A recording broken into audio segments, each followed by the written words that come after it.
ইরানের president Ebrahim Raisi মারা গেছেন নিশ্চিত করেছেন দেশটির গণমাধ্যম ইরান ইন্টারন্যাশনাল। হেলিকপ্টারে রাইসির সঙ্গে থাকা ইরানের পররাষ্ট্রমন্ত্রী আমির আবদুল্লাহিয়ান ও তাদের সফরসঙ্গী সবাই নিহত হয়েছেন। এছাড়াও তাদের মৃত্যুর সংবাদ নিশ্চিত করেছেন সাবরিন নিউজ।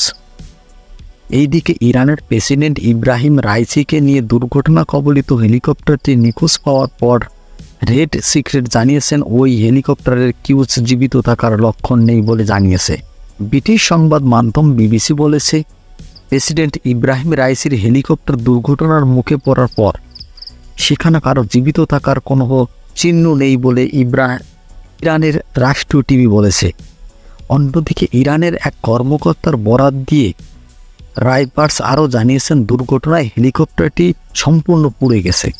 ইরানের রাষ্ট্রীয় বার্তা সংস্থা IRNAN এবং আধা সরকারি বার্তা সংস্থার মেয়র নিউজ জানিয়েছে, ইরানের প্রেসিডেন্ট ইব্রাহিম রাইসিকে বহনকারী হেলিকপ্টারটি দুর্ঘটনাস্থলে কোনো জীবিত ব্যক্তি পাওয়া যায়নি।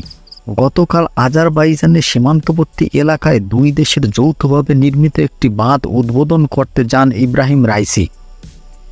সেখানে আজারবাইজানের প্রেসিডেন্ট ইলহাম আলিয়েভ ছিলেন।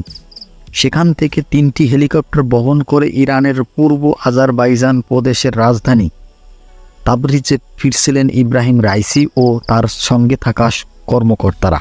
পথে পূর্ব আজারবাইজানের জোলফা এলাকার কাছে দুর্গম পাহাড়ে প্রেসিডেন্টকে বহনকারী হেলিকপ্টারটি বিধ্বস্ত হয়। অন্য 2টি হেলিকপ্টার নিরাপদে গন্তব্যে পৌঁছায়। এই প্রেসিডেন্টের মৃত্যুর জন্য শোক প্রকাশ করেছে পৃথিবীর বিভিন্ন ক্ষমতাধর রাষ্ট্রগুলো। এখন ইরানের নতুন প্রেসিডেন্ট হবেন কে, এর মধ্যেই এসেছে আরও এক চঞ্চলকর তথ্য।